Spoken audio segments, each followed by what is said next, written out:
Marcus. Paul Allen, how have you been? Marcus Fuller? Hey, how's it going? What's up, man? Yeah, appreciate it having me on. I appreciate it, and I, it may be once or twice a year, but we always appreciate you making time for us, man. Best time of the year. Yeah, it's fantastic. This is, I'll watch for my taste. Like I love the NCAA tournament. I love the conference tournaments, and you can learn so, like as a casual or an outsider like me, you can just learn so much about so many teams over those conference tournaments. So that was a lot of fun. Now Marcus Fuller covers Gophers and college basketball for the Star Tribune and StarTribune.com. Follow him as 9 to Noon does via Twitter, Marcus_R_Fuller. Marcus_R_Fuller is very good at what he does. And you have Arizona winning it all in your Star Tribune bracket. How did you come to that conclusion? Thanks for reminding me. I appreciate that. Dan Munson won't be too happy about that because they play Arizona in the first round. Some of them even have him as the upset. I have to call Dan and tell him that he ruined my bracket personally if that happens. I really like Arizona, PA. I think they have all the pieces that you want for a national champion. A little bit of nostalgic, the Pac-12 is obviously going away this year. Arizona was a potential number 1 seed. Caleb Love is first team All-American. He was there at North Carolina in the national championship game a couple years ago, a few plays away from beating Kansas. And I thought he was the best player in the tournament that year up until the national championship game. He's got a really good team around him. I just think the last year of the Pac-12, why not go out with a national champion? I have them playing Kentucky. Yep. In the final, and guess who they played the last time they won a national championship back in '97 with Lute Olson. Damn. They beat Kentucky. So why not? So was that Kentucky team like Nazim Mohammed? Yeah, that was William Avery, Scott Padgett. That was the team that was the team. That obviously. Before Tubby got there and won it, the following year. I mean, that was a hell of a Kentucky team that they beat. I don't think anybody had them making the run that they did. Miles Simon and Cardiac Cats. That was a fun team to watch. Marcus's Final Four is UConn, Arizona, Kentucky, and Tennessee. And Kentucky, Blue Bloods. All right. I mean, you watch any NBA game, man, and hey, there's Tyrese Maxey. Hey, there's Devin Booker. Hey, there's Bam Adebayo. I mean, so much high-end NBA Kentucky Wildcat talent is just crazy in the NBA. But with the Wildcats, Kentucky, there's been some underachieving to it the last X amount of years, and the loss to St. Peter's and the Peacocks, I mean, that wasn't great, man, as you know. But what makes Calipari's bunch Final Four strong this year? I think that they're due for a long run, a deep run. You can say what you want about the lack of Final Fours, national championships recently for Kentucky. They always have had the talent. And I don't think particularly in the last few years, their guard play depth-wise has been as good as it is this year. They've got 2 guards, Shepard and obviously Dillingham that are definitely first-round picks. I would say even have a chance to be picked in the top 10, top 5. They've got some experience. Antonio Reeves is another guard, young guard, but he has experience playing last year. So I think that you could argue that they have the best backcourt in the entire tournament, talent-wise. Again, Calipari, I think, is due for one. Some people don't root for him. I think that he has the guard play to make a deep run. Marcus Fuller, Star Tribune, StarTribune.com. Could the NCAA basketball tournament, could March Madness eventually become less top seed heavy at the end due to the transfer portal? I don't think the transfer portal really does affect the top seeds as much as I would say. I would say that the teams probably in the 4 to 5 range. I mean, when you're playing like a 5-12 game, you're playing that 6-11 game. I mean, those teams, like a FAU this year. I mean, Florida Atlantic made the They made the Final Four last year. San Diego State made the national championship game. When you're having to face these mid-majors early in the tournament, not as a number 1 seed or a number 2 seed, but if you're a lower seed in the lower top five, I mean, they have a chance to bring everybody back. San Diego State has a few players back from last year's championship team. I think Florida Atlantic brought quite a few players back from their national Final Four team. So I think those mid-majors, they're older. Like you said, they're using the portal to stay old and also pick up some quality players that can help them compete. I think the COVID year, more than the transfer portal, has caused a lot of parity in college basketball, and that's going to go away here soon. But I really do think the top seeds, they're always going to be there in the end, not necessarily in the Final Four, because there hasn't been a Final Four. There's only been one Final Four with all top number 1 seeds there. And I do see some number 1 seeds falling this year before they get there. Well, the reason I ask is in watching the ACC tournament finale between NC State, the Wolfpack, against the Tar Heels.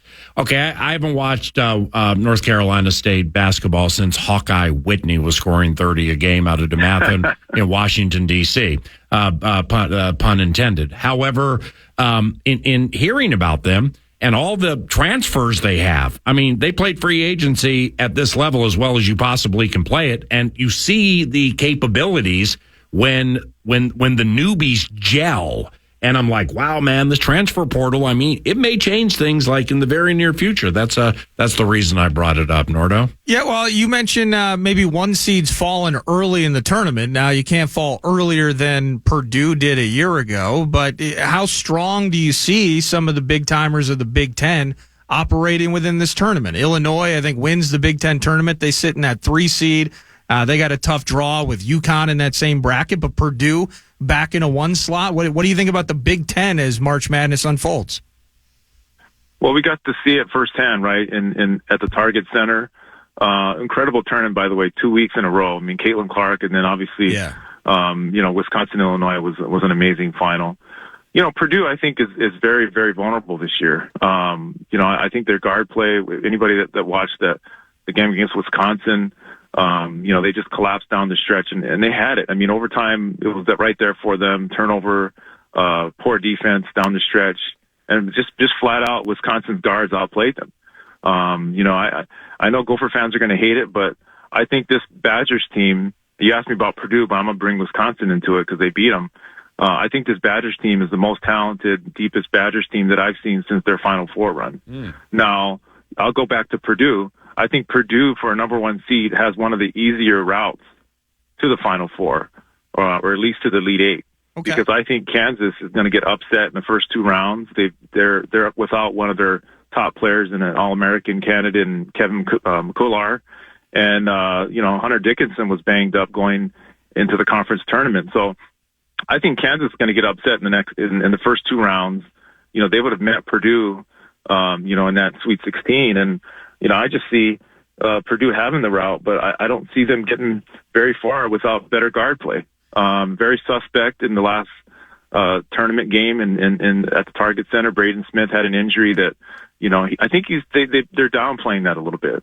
He just didn't look like himself, and this is one of the, if not the best point guard in the Big Ten, and he was severely outplayed by Wisconsin's Chucky Hepburn. Do you find any consolation with the Gophers type of season that they had, and kind of some issues down the stretch, and just not getting enough W's? Obviously, they're ousted by Izzo's team in the Big Ten tournament last week.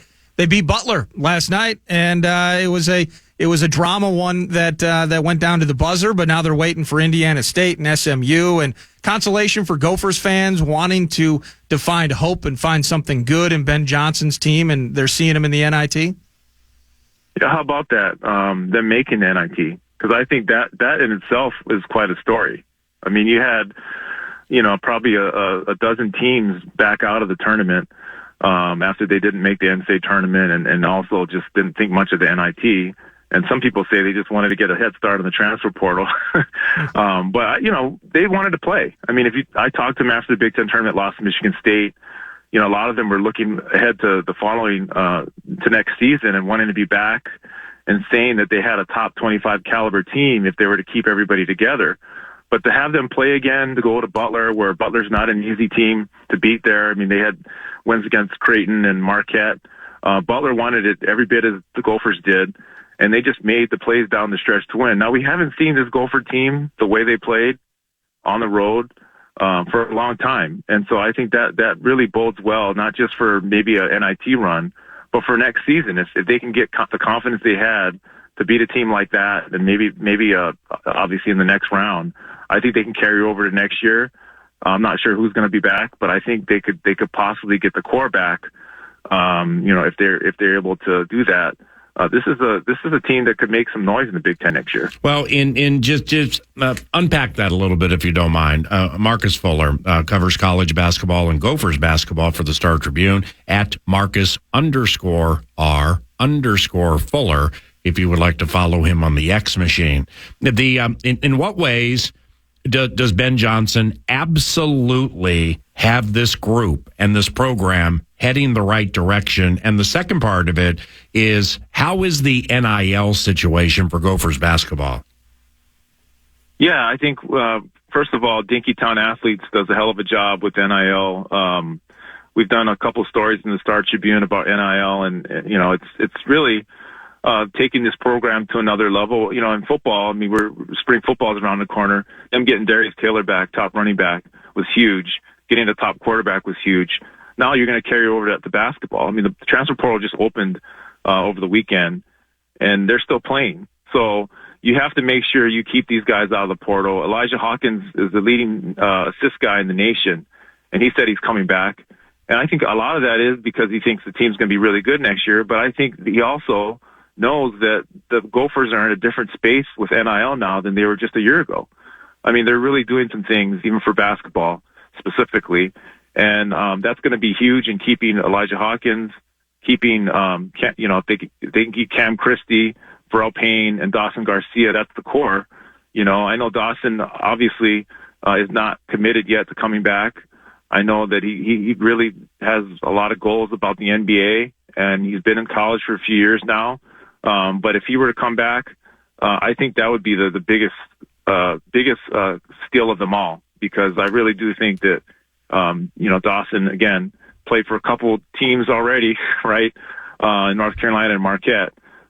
He's had a really good year, and the NBA teams are looking at him, as well as Cam Christie. So those two guys, I think, NIL-wise, they're probably at the top of the list. All right, now time for two more. A couple of days ago, Marcus wrote about Minnesotans in the NCAA tournament, and you can find that at StarTribune.com or the newspaper Star Tribune a couple of days ago. And there are a lot of them, Minnesotans in the NCAA tournament playing for other teams. What are some keys to getting some of these types to like being more consistent with getting some of the higher end type players to stay here and play for Ben?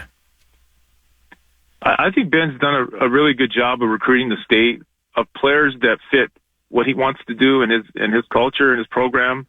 There's guys that are just not going to play for the Gophers right now that go to Wisconsin. They just recruit two different type of players. I think the guys that you really are wondering, okay, can they eventually get that number one player, clear cut? Jalen Suggs, Chet Holmgren, they had a player, Jackson McAndrew, that's going to Creighton. Creighton is a team that was a top 10 throughout the year, and I think they have a chance to get to the Final Four. That's the type of player that, Ben, I think once he makes the NCAA tournament, if they can make some noise in the tournament, then he can convince maybe a player like that hey, I'm one guy away from, winning the Big Ten or going to a Sweet 16 or Elite Eight or Final Four. So I think there's success that has to happen, for this team to be able to get that clear-cut number 1, 4 or 5 star player in the state of Minnesota. But I do think Ben's doing a good job of, maybe not getting the number 1 player, but that second or third player in the state that fits his program well. And he's got a good one coming in next year with Cherry's Isaac Asima. He's one of the best point guards in the country.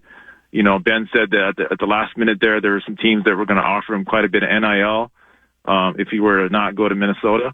And, Grayson Grove's another one from Minnesota. But I think Isaac Asima was one of the top players in the country that they really, really beat some teams out for. All right, now, lastly, and back to the NCAA tournament. Once again, Marcus Fuller has a Final Four of UConn and Arizona, Kentucky, and Tennessee.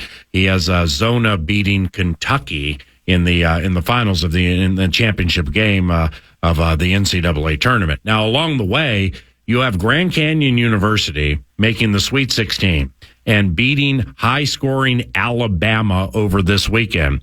Why are you loving these Lopes? Do you remember Bryce Drew and Valpo and that amazing shot he had in the NCAA tournament? Yeah. And the run they had? No. I really like Grand Canyon in the fact that, they made the tournament last year. They have experience. They have one of the best stories in college basketball. I'm going to probably butcher this guy's name, but Tyan Foster. Oh, yeah.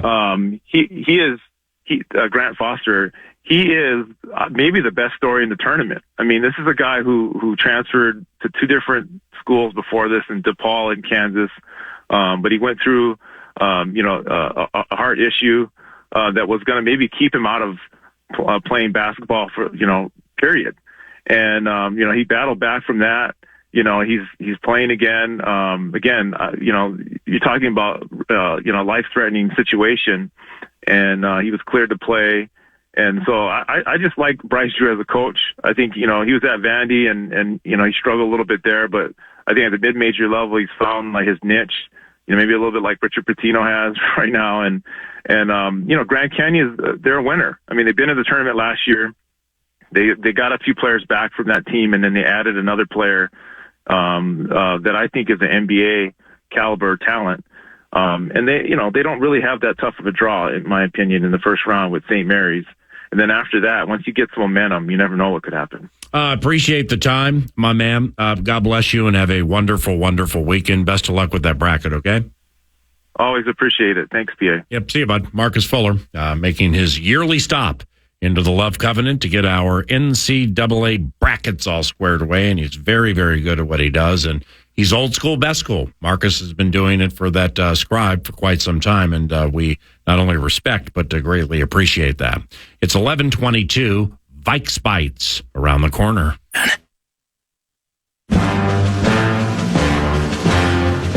Vikes Bites.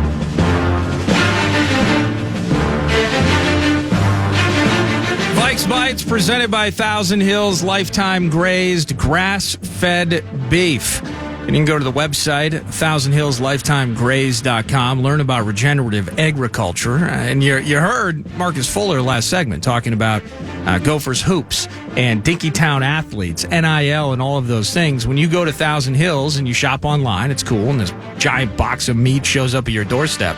All proceeds from when you buy barbecue brisket, barbecue pork, they go to support Dinkytown athletes, keeping the local kids home. So again, Thousand Hills, LifetimeGraze.com. A couple of local items that were mentioned earlier in the show. Shaquille Griffin, Shaq Griffin, now a member of your Minnesota Vikings. Appears to be a deal worth up to $6 million. He had spent 4 years with Seattle, his 7 career interceptions. Played a couple with the Jaguars afterwards. At one point, he was a highly touted free agent corner on the market. Goes 2 down in Jacksonville. Then he gets bounced around a bit. He played last season with both the Panthers and the Texans. What's that connection between Brian Flores and D'Amico Ryans and the Texans? Is whether it's Jonathan Grenard, it's Blake Cashman. Now we have, of course, Shaq Griffin in our midst. There's a connection down there, maybe a mutual love. But at any rate, 2019 Pro Bowler, had some good moments in that Seattle defense that thrived on high-end pass rush. Hopefully he's getting some of that pass rush love and support here in Minnesota. But certainly has an opportunity to start in a very, might you say, scattered, potentially unproven secondary. Jonah Williams, I was out yesterday, so I'm sure most had already heard about this. The D lineman, not the O lineman. Spent a few seasons with the Rams, kind of a meat and potatoes reserve guy, just 2.5 sacks in his career. But the free agent frenzy continues. And still waiting for the dust to settle to figure out exactly how much money the Vikings still have. I'd received a bunch of text messages when we were talking with Gessling. Maybe the team has 8 or 10 million, just kind of throwing out, speculating. And people were asking, well, what about Justin Jefferson? Well, Jefferson is under contract. And that 5th-year option, $19 million already counting against the cap. Unless an extension happens. If an extension happens, then certainly that cap number is subject to change. But as mentioned, we're going to do kind of a state of the North in terms of, mostly what the Vikings have done thus far in free agency. Bodies in, bodies out, what that whole thing looks like. Well, what about the other teams in the NFC North? So we'll do a couple for you today, and then we'll finish up maybe with another one tomorrow. But we'll start with the Chicago Bears. While we're all just assuming that they get Caleb Williams with the first overall pick, Justin Fields, he's traded for a late selection to the Pittsburgh Steelers. They added DeAndre Swift, that 3-year, $24 million deal. They added old man Kevin Byard, some good years at safety for the Titans before he spent last year with Philly. Got another tight end to match, Twin Towers, the tight ends of Cole Kmet and Gerald Everett from the Rams.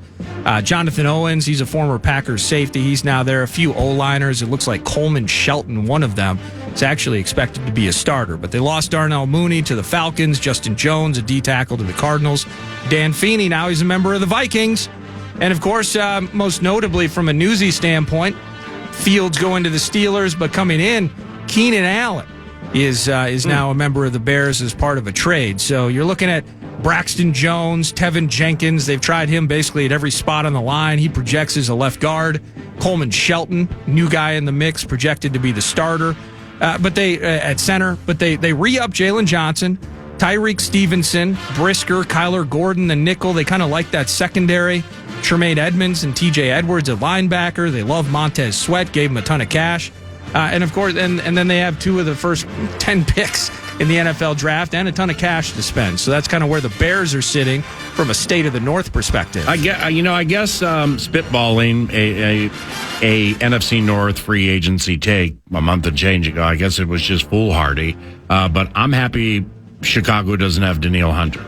And they had the money to get Danielle, and so did Detroit. Yeah, with what he got in that 2-year piece. But he now Danielle is from Houston, and he has a lot of family that lives there. I think that meant a lot. But that was a big pull. Yeah, to Danielle at this stage of his career. So I can't say Chicago and or Detroit did not run after 99, but I just thought it made so much sense. For the Bears, just be careful. Just be careful with the Bears, because if Caleb Williams is, and again, when I was at the Combine, an offensive-minded coach who was not Kevin O'Connell, and I shared this on the radio, said to me, I asked him what he thought of Caleb Williams. Now, this is a coach that his team does not need a quarterback. Okay. So, therefore, they don't look at quarterbacks until really at the end, just like in cursory fashion, let's see what these guys look like. Yeah. Well, this individual had put in a fair amount of time on Caleb Williams. And is not, picking near number 1. And basically laid it out to me. He has a great chance to be a top 10 quarterback the first snap he takes this year, a top 5 quarterback in his second year, and then he went into bit mode in his third year. Mahomes might want to look in his rearview mirror. So with the third part of it, I ain't gonna roll with that. It's too high end. And too much respect for Patrick. But nevertheless, him, DJ Moore worked with Justin Fields and Tyler Tyson Bagent. Kmet can play, and Keenan Allen is an upgrade over Darnell Mooney, even at this stage of Keenan's career. Yeah. Because DJ and Keenan, neither one of those guys are deep guys, but they can get deep with the run after catch. Or then when you put the wrong guy on them, and they may be 4.5, 4.6 or whatever at this stage of their careers, if you sleep on them and they're spry, they'll get by you. So I just really, and they have DeAndre Swift. I mean, I don't love Swift. I like him. If that left tackle that they drafted last year or 2 years ago, Rasheem Green or whatever, if my man continues to improve the way he did, I think that's his name. But are you talking about Braxton Jones? Thank you. Or Darnell Wright? Darnell Wright. Thank you. Yeah, Rasheem is with Green Bay. Darnell Wright. If that guy continues to improve at the trajectory he was near the end of the season, and Sweat plays the way he played for them last year, they're getting good in a hurry. You want to go to Green Bay or Detroit? How about Green Bay? You want to do that quickly and then get to Mr. Horton? Yeah, let's do this. Let's state of the North, the green and gold. Save the champions of the division for tomorrow, and then chat with the Vox in about 8 minutes. I'll text him and let him know we're 3 minutes late. I dig that. Xavier McKinney. Is it Xavier or Xavier? Packers fans are about to find out. He just got... I wonder, maybe Packers fans listening, you can tell me if the Packers have a specific bit where they don't guarantee future dollars or future years. Because looking at the way their contracts are constructed here, Xavier McKinney, 4-67, his first season is guaranteed. Josh Jacobs, the running back, 4-48, his first season is guaranteed. That 12 of that 48, he'll make 14 and change, maybe with a little signing bonus, etc. Keyshawn Nixon, the corner, they re-upped him, 3-18. His first year is guaranteed. So maybe is that something specific with the Packers? I don't know. But those are their additions / re-signings. Yeah. Xavier McKinney and Josh Jacobs. Well, they did something recently with Preston Smith. And that situation, from what I heard, was going to get a little dicey. Okay. And they did something recently with Preston Smith, and I just wonder how far down the road that went, but continue. So they re-signed Nixon, and then they re-signed A.J. Dillon to continue his role behind Jacobs. Corey Ballantyne in the secondary. Robert Rochelle, I have zero idea who that is. Tyler Davis, I believe, a running back. Scat back, special teams type guy. John Runyon goes for $30 million to the Giants. Darnell Savage, that's why they brought in Xavier McKinney. Darnell Savage, their safety, goes to Jacksonville on a 3-year deal. Yash Nyman to the Panthers. We know that Aaron Jones went here. So they still got Stokes and Jair. Yep. Nixon's the nickel, and he's not bad, and he ran back a kickoff against the Vikings a year or two ago. McKinney, and then 7th rounder 2023 Anthony Johnson or Benny Sapp III. That's who they have. So safety depth, some of that. I wonder how Packers fans are looking at that. It's a super young O-line. Ogden Jenkins is the 2019 draft pick. He's the oldest. Rasheed Walker is the name. Yep, thank you. I think Rasheem Green sounds like a pass rusher out of USC or something like that a handful of years ago. Wow, they got Preston Smith for a very, very fair deal. Oh, they did? Yep, continue. But Rasheed Walker, Sean Ryan, and Zach Tom, they're all 2022 picks. Josh Myers, 2021, the center. So they remain young. Didn't make a ton of moves. Kind of not too dissimilar from the Vikings, plugging holes, right? Daniil out, Grenard in. Darnell Savage out, Xavier McKinney in. Aaron Jones out, Josh Jacobs in. So that's kind of the state of the Packers as they sit there. A little bit more cap space at this stage maybe than the Vikings have. But I don't know about you, and I'm riding an instinct here. It's like whenever I hear Josh Jacobs, I'm never tripping out. I mean, I know he's good. I know he's skilled. I know his Alabama days were really good. Like you said last week, a lot of miles on the metaphorical tire.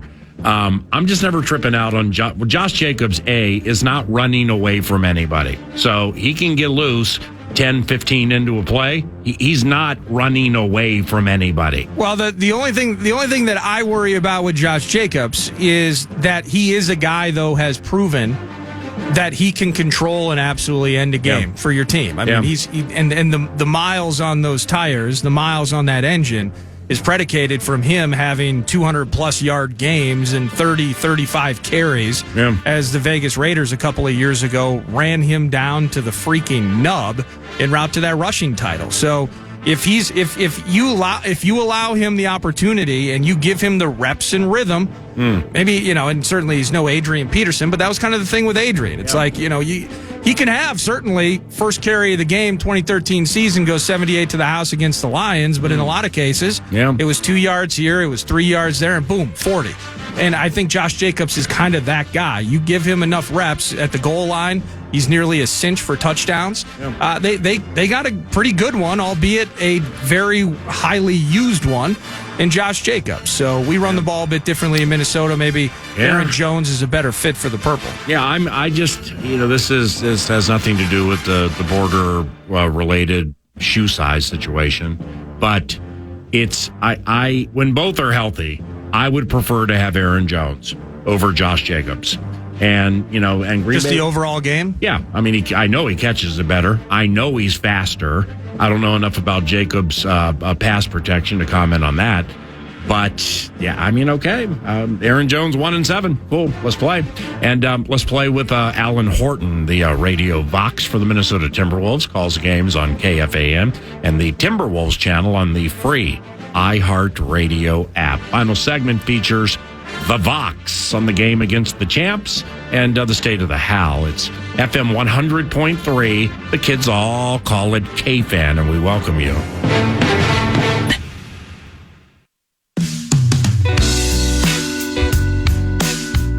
To the big man coming in the backcourt. Instead, they get it to Ant on the run. He's going to cross midcourt. He bowls over a defender. He rises up for a game-tying three. Came up short at the buzzer, and that would have counted. Good heavens, that was close. Anthony Edwards had a chance to tie it at the horn. Vox. Hey, Vox, let me, now this is an interview, so inherently there will be questions, but I would like to start with a particular question that stands the test of time and like goes nearly 20 years, and good morning. Are you up for that? Absolutely. Is this the most fun you've ever had calling Minnesota Timberwolves basketball? I mean, from the Neesmith block through the dunk and sending John Collins out for the game to Ant last night and a lot of things with last night. And I've listened to you more this year than ever. And it's not that you were on CCO. It's just like, times and stuff like that.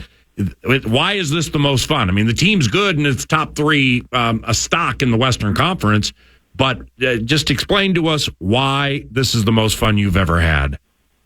It's the most fun because of the success the team is having. You now are all of a sudden you're facing big games almost night in and night out, and it makes every night that much bigger, that much more intense. There are things on the line. You're constantly battling teams for position in the West, in your division, tiebreakers, all these things. And it creates this excitement for every game that's at a level that we haven't seen in past years. When you're not a part of one of those upper echelon teams, the games just don't matter as much. There's not enough on the line. There's not as much on the line. And that what makes these matchups against, 2 overtime games against Boston, facing Denver every single time, that Oklahoma City, you can just go down the list. There are some great matchups, and it's led to some really intense games that are just, they're great, Paul, from the opening tip, and you're just into it the whole game long. And I haven't been able to say that as many times this year as in past years. That's awesome. He's Alan Horton, and he does play-by-play for the Minnesota Timberwolves. You can hear the games on FM 100.3 KFAN. Winning basketball sounds better in FM, or on the dedicated Timberwolves channel. That's on the free iHeartRadio app. Make sure you download it now. And it's at T-Wolves Radio for the tweet machine, right, Alan? At Wolves Radio. Wolves, thank you. Yeah, I couldn't find it. I apologize. Well, I mean, think about the alternative. Now doing play-by-play for a professional team and actually getting paid for it, and I mean, that's fun. So those are blessed, charmed, excellent jobs, and you've had one for quite some time. So, and it's not like the Wolves have been this juggernaut, for X amount of years over the last 20 years, but I think the Washington Wizards radio network play-by-play guy is named Dave Johnson. Is that his name? Yes. Yes, absolutely right. Can you imagine doing his job? I mean, you trade and ship all in on Jordan Poole. It's awful. Now he's on the bench. Kuzma's hurt. They lose like 90 in a row. I mean, seriously, yes, thank you, Father, for this wonderful job. But then when you actually have to call the games and they're all losses, can you imagine that? Holy cow. Yeah. Well, you don't have to go too far back. I remember the Kurt Rambis era with the Timberwolves, Mr. 32 and 132. We won 15 games, then 17 games. Great point. And it's not only the losing, but it's like what is there a light at the end of the tunnel? When is this going to turn around? How is it going to turn around? What's it going to take to get to where we want to go? And there are some dark times within seasons where you're just like, man, I don't see that light at the end of the tunnel. It looks like it might be multiple years of this, but even through those seasons, you're still around some of the best athletes in the world, playing a game that I think is one of the greatest in the world. And you're seeing things you don't normally see. There's still individual storylines, team storylines, development storylines, a lot of different things to kind of latch onto. even during those dark times. And when I said, this season has been the most enjoyable, I hope fans are enjoying it too. I hope that fans are into these games as much as I am, because I think it's, we have been through those dark times, and now you get to come out of it and you get to have these games like Denver last night, where you're shorthanded, you're without your 3 7-footers in Nas and Rudy and Cat, and this team battles back from 18 down to lead by 4 midway through the fourth, and then Jokic, the MVP and the defending champ, he's doing his thing, and you're just fighting and scrapping and clawing. That last night was a different kind of energy, which was, you're not the most dominant team, you're the ones who are shorthanded and trying to battle against this juggernaut, and it was it made for a really fun night. That was a blast. Absolutely agree. And I was in the crowd and I felt the vibe. Just a little bit in front of you, Alan Horton at Wolves Radio, works with Superstats Dave Hanlon, who's his home game statistician. Don't leave home without Statsy. All right, now we got about 2.5 minutes left, so I promise I won't be long winded. Luka Garza, has he cut weight or reconstructed his body, say within the last month? Because I swear he looks different. He's done an unbelievable job staying ready, and he does look fit. He looks cut. He looks ready to go. Okay. And when Kyle Anderson got those 3 fouls early, it was Luka time, and they obviously could have used him to hit a 1 or 2 more threes, but boy, he got some looks, and I thought he battled Jokic, especially defensively, about as well as anybody on the team last night. Well, but Vox, of course you do. You've done this coming up on 2 decades. It's not like Luka gets many opportunities to shoot threes, especially 8 of them in games. So, he hasn't played that much, and now he's playing more because of these injuries. I'm just riding the discernment right now, man, and I'm like the only one who feels this, I think, and I'm probably wrong. I think there's found money with Luka Garza in this 3-point game when the postseason rolls around. In 12 to 15 minutes, nobody's going to guard him because nobody knows who he is, and he is naturally gifted at shooting threes. What do you think? He is. There's no doubt about it. That is the strength of his game. The questions have been on the other end of the floor, and what are you giving up when he's on the floor defensively? Great point. And that's what these coaches are always weighing, right? The pros and cons. What kind of lineup can I put him with? Maybe where we could take advantage of that offensive output that he's got versus maybe what he gives up defensively. Like I said, I thought he did really well against Jokic, starting to be physical with him and making him earn it. But that's a 2-time MVP he's going up against. The other problem is that you've just got a log jam. If Carl's healthy and Rudy's healthy and Nas is healthy, those minutes at the 4 and 5 are just being eaten up by those 3 guys. And maybe there's some spot minutes here and there you could force them into, but it's tough when your main guys, Rudy, Carl, and Nas, are all getting paid big money. And they're all being productive. Yeah. It's tough to find room for guys like Luka. Right, and I'm riding the vibe that, first round or whatever. I don't know what Cat's status is, but say if I'm just metaphorically not counting on him early, well, all of a sudden Stifel's missing multiple games. So who's to say something doesn't flare up? The Nas stuff is new, I get that. But it's not like there's an embarrassment of riches with 3-point shooting off that bench outside of Nas Reed, Yeah, I think you're absolutely right. If there are some scenarios where some guys are injured and missing time, and even if one of those guys is missing, I think you could get Luka some minutes, and especially in a tight game in the playoffs, as these games normally are.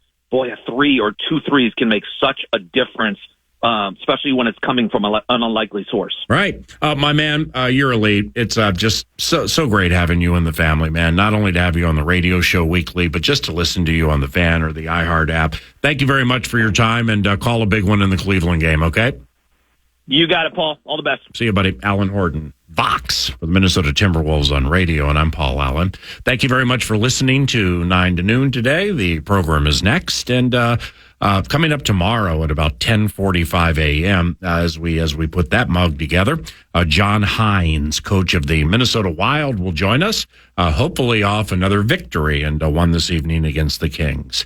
Have a wonderful day. Thank you for listening. Here comes Mad Producer to do that cool Mo Con D thing and put a wrap on the show, Big Daddy. And the Raps 9 to Noon brought to you by Casey's. And Casey's, get Casey's rewards, and you can do the match game, and you can get deals on food and fuel. You know about the pizza. You buy that large one topping, and then you get the second one half off. Deals all the time. It's an amazing place. Pizza's elite. You know that. Stop into a Casey's today. With Ants, stay to howl in a state of elation. Even when you lose to Joker in regulation. Every game matters right from the jump, and you're loving the wins, enduring the speed bumps. Keeping up with the Vikes and all the moves is hard. Quasey's like me when I got my first credit card. Only difference, I forgot the part where you pay it back later. I mean, with the cap situation, I need a translator. It's another day, another QB talker. We're becoming Drake May and JJ McCarthy stalkers. It's a flavor of your choice. I'd welcome either in the door. But are we sure we'll have to trade all the way up to 4? But listen tomorrow for more on March Madness. Loving my bracket now, soon to be spring sadness. Heavy on the purple as always, without a doubt. You heard about John Hines. How about that? So much to talk about. Ooh. What in the ham fat is going on with you guys? Podcast today's Paul Allen Show, or listen back to previous show and interviews by going to the iHeartRadio app or KFAN.com.